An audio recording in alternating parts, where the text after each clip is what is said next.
День добрый. Еще раз. Снова с вами в студии я, Василий Уткин.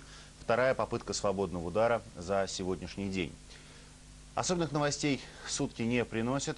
Во всех странах, на всех континентах, ну, на одном преимущественно, конечно, континенте, переваривают итоги отборочных матчей чемпионата Европы, которые состоялись в эти выходные. Теннисных отставок пока не последовало, и даже в сборной А в девятой группе состоялось 3 матча. Сенсационно шотландцы сыграли в ничью с фарерцами 1-1. Я знаю одного человека, который очень этому рад. Эстония уступила чехам 0-2, Босния выиграла у Литвы с таким же счетом на своем поле.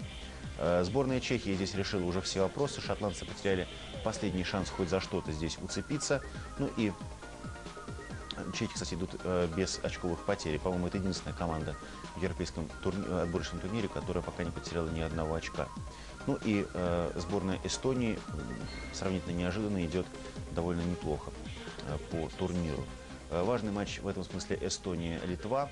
Интересно, сумеют ли фареры оказать сопротивление и боснийцам. Но вот если чехи победят шотландцев, то как раз у Эстонии, Боснии и Литвы заметно вырастут шансы на продолжение борьбы.